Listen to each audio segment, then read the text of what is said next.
Hi everyone. In this video, I'm going to talk about belief trees, what they are and what they're used for. So a belief tree is used to permanently clear negative emotions that happen cyclically. So when a negative emotion is happening cyclically, meaning it's reoccurring over and over again, you're feeling the same feelings over and over in your life on a regular basis, and they're often triggered by similar circumstances. They may be different people, they may be different places, but they feel the same and the trigger feels the same. These triggers are what we call trauma responses. What a belief tree does is it looks at what's the root in terms of your belief that you believe to be true in order to create the negative emotion. What's at the root of this trauma trigger? What's at the root of this? I call them karmic cycles that keep occurring over and over again until we figure out what's at the bottom of it, and then we change the thought so that those karmic cycles don't continue to recur.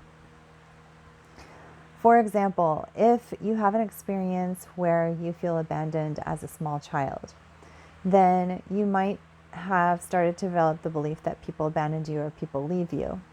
So even in a situation that isn't very serious, this trauma might get triggered as you again have the experience that people are leaving you or people are not attending to your needs. So this could happen with something as simple as somebody canceling on you at the last minute. So this trauma could get triggered and this belief could come to the surface, creating these negative emotions all over again. And similar circumstances could then trigger this situation over and over and over. What a belief tree does is it looks at why you think people are going to abandon you, what the reasons are that the mind has given in order to support this belief. And what it does is it looks at what's actually true from a spiritual perspective or from a more holistic perspective. So if you have the belief that people leave you because you're no good, for example, that's an idea that comes from the subconscious mind. Like, I'm just no good, like people leave me, or I'm not a good person, or I'm not worthy of love and attention. So all of these beliefs from a holistic perspective are not true. As long as they remain in the subconscious, they continue to get triggered over and over again, showing different circumstances and different experiences, allowing you to see that you have a belief that you think that you're not worthy or you're no good. When you start to become aware that this belief is actually attracting these experiences to you, and that it's not the other people that are at fault, although they do play a part, they're co-creator of the experience with you.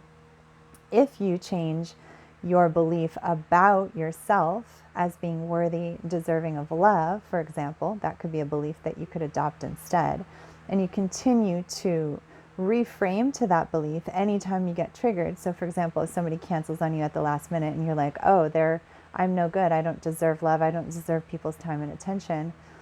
And instead of projecting that onto them or projecting that onto the circumstance, if you then reframe and go back to, you know what, I am good enough and I am deserving and worthy of love, and you continue to repeat that over and over again until that becomes true, then that becomes your new belief system, and then that becomes the new thing that's installed in your nervous system and in your body.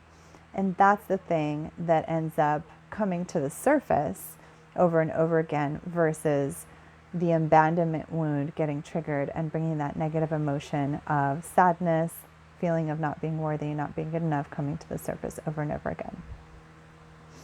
So that's in its essence how a belief tree works. It questions you until it gets to the root of what's creating your attraction point, what's calling things into your experience, until it comes up with the reasons that your mind is telling itself in order to believe that. And then it debunks those reasons and provides a more holistic perspective that you can then tune into over and over again until that becomes true, thereby reprogramming your nervous system and your body to a new way of being and to a new identity.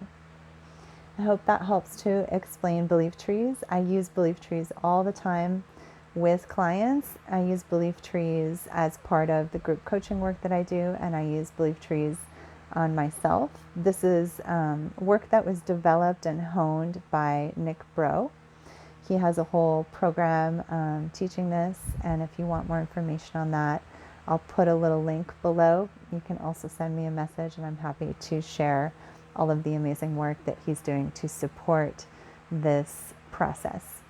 Thanks, guys. See you soon.